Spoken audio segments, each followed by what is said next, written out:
3 फुटावर सरी वाढायची. व्हिडिओ काढतो. सरी वाढताना 2 फुटाचा बेड तयार झाला पाहिजे वरी. 3.5 फुटामध्ये 2 फुटाचा वरी बेड तयार झाला. बरोबर. थोडी बारीक पास लावून सरी वाढायची. म्हणजे बैलच करतो. हां.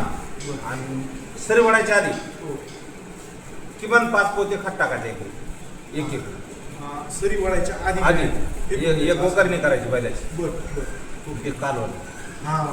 ते तुमच्या हुमणी ती काय गोड किडा पिडा काही राहत नाही. बरोबर. काहीच बरोबर. एक झाड सुद्धा मरत नाही. बरोबर.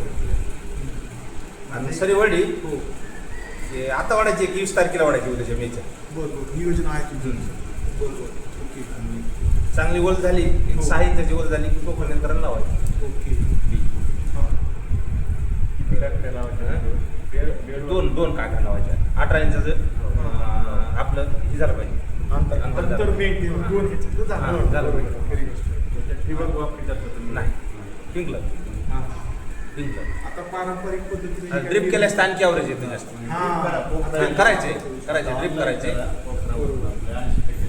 त्यानं काय होतं, एक तर कमी म्हणजे आता पावसाची खंड राहणार आहे, अत्यंत कमी पाण्यामध्ये पीक आपल्याला जोपासतं. गेल्या वर्षी 19 क्विंटल आवरेज काढले. अरे बापरे. बघा क्विंटल एकरी आपलं नाही बॅगला 1.5 एकरात पडते बॅग. 1.5 acre bag. बरोबर. म्हणजे एकरी किती बिया? 55 गुंठ्यात पडी बघा बॅग. नाही, तुमची किती किलोची बॅग होती ती? 25 किलो. 25 किलो. बघा 25 55 गुंठ्यात पडी. म्हणजे तुम्हाला फक्त एकरी 16 किलो बियाणं लागलं म्हणायचं आहे की नाही. असं पारंपरिक जर आपण केलं तर आपण 30 किलो बियाणं लागतं. म्हणजे अर्ध्याला अर्धी बचत झाली आहे की नाही आपली. म्हणजे 1,500 रुपये आपल्या जागेवरती माल होत आहे त्याला आवरेज. माल होतं. 55 गुंठे निघाला. 753 TDS. बियाण्याचा काही थोडा हे नाही. दुसरा एक आणखी एक महत्वाचा विषय याच्यात तुम्हाला माहिती असावा.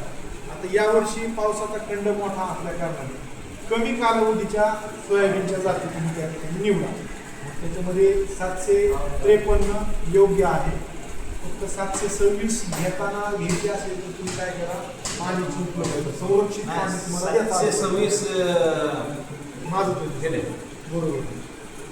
आहे खूप वाढत आहे. पाणी खूप वाढत आहे त्याला. माल होत नाही. का होत नाही? दोन रोपातलं अंतर जर आपण लई जवळ ठेवलं ना, वेलासारखं वाढतंय आणि त्याच्यामुळे 3 फुटावर एक कापसावर असं आहे का? मग कधी 726 ची. बर. तर त्याच्यामध्ये बघा त्या 55 गुंठ्यामध्ये 16 क्विंटल. 3 फुटावर एकच कापी घेतो. एकरी 10 किलो बी लावलं. बरोबर. चांगलं झालं नाही, ही जास्त झालं. 19 19 क्विंटल कुठं 16 क्विंटल 3 क्विंटल वाढलं. इतर खर्च सगळा निघाला.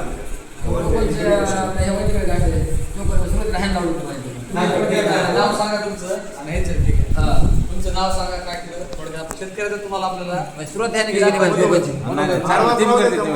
सांगा तुमचं नाव. माझं नियोजन असतं मिस्टरांचं. असू द्या, तुमचं नाव सांगा, काय केलं थोडक्यात सांगा फक्त. तुमचं नाव सांगा, मिस्टरांचं नाव सांगा. सुरेखा बालाजी गीते. बोला मावशी. पहिल्यांदा आम्ही अशीच पारंपरिक पेरणी करत होतो. तर आमचं शेत पाणलागे असल्यामुळे आम्हाला खूप कमी उतारा येत होता. पण नंतर आम्ही असे टोकन सुरू केलं. त्याच्यानंतर आम्ही ते अंतर थोडंसं मला तेवढं माहिती. 4 फूट त्या टोकन यंत्रानं गेल्यापासून आम्हाला उतारा खूप वाढला. तर आम्हाला पहिला उतारा येत होता बघा 6-7 क्विंटलचा पतीच येत होता. तर आज 12 क्विंटलचा उतारा येतो. दुप्पट तुमचं वाढलं. हे लय महत्वाचा विषय काय वाढला आणि ह्याच पद्धतीचा आपण सुद्धा अवलंबून आहे. यांचं काय नाव होतं? शिवाजी मुंडे. शिवाजी मुंडे. म्हणजे कसं माहिती का, तुमच्या दोघांचं का सांगितलं हे काय कोणा बाहेर गावचे शेतकरी